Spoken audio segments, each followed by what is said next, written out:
America, Israel, Iran যুদ্ধে একটা জিনিস সবচেয়ে বেশি ক্লিয়ার, এই মুহূর্তে ইসলামের সবচেয়ে বড় শত্রু মিডল ইস্টের কিছু কান্ট্রি। মিডল ইস্টের কিছু কান্ট্রির জন্য ইসলাম এখনো মাথা উঁচু করে দাঁড়াইতে পারে নাই, এবং ভবিষ্যতে কখন বা কোন সময় যে পারবে এরও কোনো গ্যারান্টি নাই। একমাত্র এদের দালালি, এদের হচ্ছে চাটুকারিতা, এদের হচ্ছে গোলামির কারণে। কারণ এরা একমাত্র পশ্চিমা বিশ্বের দালালি এবং গোলামির ওপর সম্পূর্ণ নিযুক্ত। মিডল ইস্টের সৌদি আরব, ওমান, কাতার, লেবানন, আরো এই টাইপের যেই সকল কান্ট্রিগুলো আছে, যাদের দেশে আমেরিকান মিলিটারি বেস ক্যাম্প আছে, আমেরিকার মিলিটারি ক্যাম্প আছে, এই দেশগুলা আমেরিকার গোলামি বা দাসত্ব এক কথায় এরা হচ্ছে মেনে নিয়েছে। এরা ইসলামকে উপরে ফেলে পশ্চিমাদের দাসত্ব এবং দালালি এবং তাদের পা চাটা শুরু করছে এখন। আর এরাই আমাদেরকে আবার এই যে ইরান, আমেরিকা, ইসরায়েল যুদ্ধ, এরা আমেরিকা এবং ইসরায়েলকে সাপোর্ট করে এবং ইরানকে এরা সাপোর্ট না কইরা আমাদের চোখের সামনে বা আমাদের আমাদের সামনে হচ্ছে এরা একটা ফতুয়া দাঁড় করায়, এরা একটা রিজন দাঁড় করায় যে ইরান হচ্ছে শিয়া, তাদেরকে সাপোর্ট করা যাবে না, তারা ইসলামের শত্রু বা তারা আসলে মুসলমান না। অথচ তারা আবার যায় হচ্ছে আমেরিকা এবং হচ্ছে ইসরায়েলকে সাপোর্ট করে। এখন আপনারাই বলেন, তারা আমাদের সামনে যে ইসলামটারে প্রকাশ করে বা প্রচার করে, তাদের ধর্মটা তাহলে কি রকম? যদি ইরানের ইসলাম ধর্ম মানার কারণে যদি তারা শত্রু হয়ে যায়, ইসলাম বিরোধী হয়ে যায়, আর ওইদিকে ইহুদি যারা হচ্ছে ইসলামের জাত শত্রু, ইসলামের চিরশত্রু, তাদেরকে তারা সাপোর্ট করে কিন্তু ইরানকে সাপোর্ট করে না। মিডল ইস্টের ম্যাক্সিমাম কান্ট্রিগুলোতে হচ্ছে আমেরিকান মিলিটারি বেস ক্যাম্প আছে, একমাত্র ইরান ছাড়া। ইরান দেশে এখন পর্যন্ত আমেরিকান মিলিটারি বেস ক্যাম্প বানাইতে পারে নাই, এবং ইরানকে তারা এখনো তাদের দাসত্ব বা গোলামিতে রাজি করাইতে পারে নাই। এই জন্য পশ্চিমা বিশ্ব আর হচ্ছে ইসরায়েল সব সময় ইরানিদের বিপক্ষে যুদ্ধ ঘোষণা করে এবং তাদের বিরুদ্ধে সব সময় পদক্ষেপ নেয়।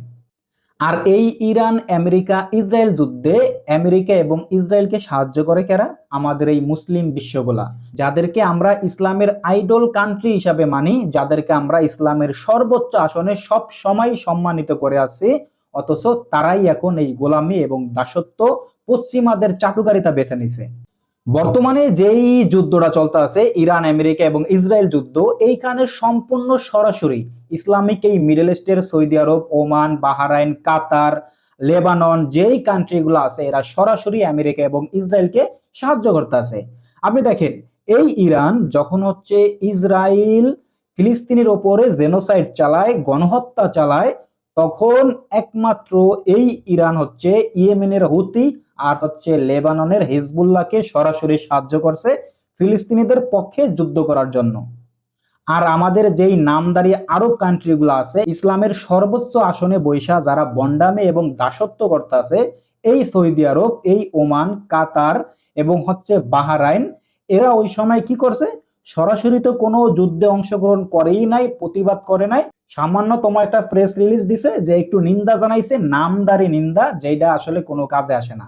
আর এই বর্তমানে এই যে যারা কাফের বলে ইরানকে, এই কাফের ইরানি কিন্তু ফিলিস্তিনিদের পক্ষে ছিল, হিজবুল্লাহকে সাহায্য করছে, হুতিদেরকে সাহায্য করছে ফিলিস্তিনিদের পক্ষে যুদ্ধ করার জন্য। আজ এই পশ্চিমা বিশ্ব, এই মিডল ইস্টের কিছু কান্ট্রি, যারা আমাদের সব সময় অনুভূতির এবং ধর্মীয় সর্বোচ্চ পর্যায়ে, যাদেরকে আমরা সম্মানিত আসনে বসেই আসছি, যাদেরকে আমরা সব সময় সম্মান করি, তারাই আজ আমাদের সাথে, আমাদের বিরুদ্ধে যারা কাজ করে, ইসলাম ধর্মের বিরুদ্ধে যারা কাজ করে, মুসলমানদের গণহত্যার পেছনে যারা দায়ী, এই পশ্চিমা বিশ্ব এবং ইসরায়েল, তাদেরকে সাহায্য করতে আছে। আর আমাদের সামনে একটা কালো টুপি পরে রাখছে যে ইরান হচ্ছে শিয়া, তারা কাফের, তাদেরকে সাহায্য করা যাবে না। অথচ তারা গোপনে গোপনে না, প্রকাশ্যে পশ্চিমা বিশ্বের এবং ইহুদিদের গোলামি, দাসত্ব এবং চাটুকারিতা বেছে নিছে। এই হচ্ছে আমাদের মিডল ইস্টের কিছু কান্ট্রি, এ হচ্ছে আমাদের ইসলাম ধর্মের সবচেয়ে আইডল, সবচেয়ে সর্বোচ্চ পর্যায়ের কিছু কান্ট্রি, যাদেরকে আমরা আইডল হিসাবে মানি, এদের ক্যারেক্টার, এদের ধর্মীয় এবং ইসলামিক থিওরি। সো কমেন্ট বক্সে আপনাদের মতামত জানতে চাই।